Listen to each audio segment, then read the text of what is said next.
گنده بودانیفکای اوکراینی بو مای 20 روزان دبن داگرتنا روسیا داما بو باخچه این زاروگان خواندنگه هن وکربونه بارگهونه خوشخانه این خو دمه هزن اوکراین هاتین داگو گندی آزاد بگن روسیان آگر بدان ناوند پروردهی اوکرنا رژی ریو برا خواندنگه دناوا خبادن خوین چند سالان ین ویران بوی دادگرید دماکو او کجا خوا گنج بو سلامتی خودشون نافدارستانان و او چند کوواندار بود دماکو وگریا و دیدی چه بسر خواندنگه دهاتیه.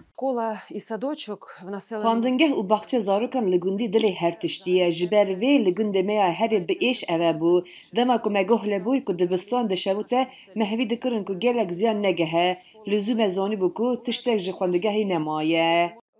لجه نویسینگه ها خو او بحث خواندنگه هد کد کجلای تکنولوژی و چندا پیشکفتی بو او دخوازید که خواندکار نوی وگرنه و او هر تشتکید که دا که خواندنگه بزیدرین دم بهت انیجن کرن پتریس سا زاروک لوی گوندی وگرنه و سالانیا خواندنه دا سالات دارن دوری حوال دن که مالبات آرام بکن و جیان آسایی زاروکان وگرین و الکساندر کوتسنکو جاودار سیستم پروردهی هرم دبیجید که همی زاروکن گوندی دچنه ناورد خواندن این دورو بر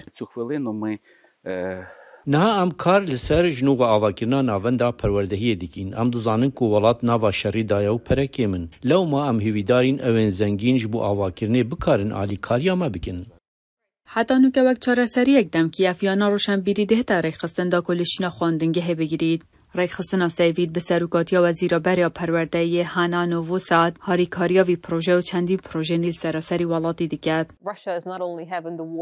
روسیا شر دگه نتنه لدجی گلی اوکراینای لی لدجی سیستما پروردهی گرهون بری خوابدن قبارا ویران کرنه او گلک مازنه و براستی یا بزحمت مروف بزاند که او بزانی بون خوندنگهان ویران دکن. زیدتری 2000 خوندنگه لسرانسری ولات زیان بیکتنه. و بصادان گندن وکی وی گندی هنه گو نخوندنگه مانه و نجی گهاندنا پروردهی هیا. زیده باری که ویران کاری هیا لیدیسان جه جبو پروردهی زاروکان تین آماده کرن. ام یه لویر جه فیربونا دیجیتال رگ دخین. لو ما دی بده جهک بزاروکین که لوی گندی دجین. او دی بگهنه آلاوین خواه که دی حفتی آبید بگهنه ما.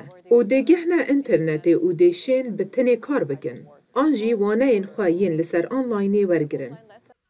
زاروک و ماموستا جاواره ندا که بجدار بن و فیر ببن. چند زاروک وگرین خواندنگه ها خواه ویران بوی دا که بجداری حول انجواگا خو بو وگراندن هاشیانه بگن. جبو راپورتا میروسلاوا گونگازی هاتین مای دنگ امریکا.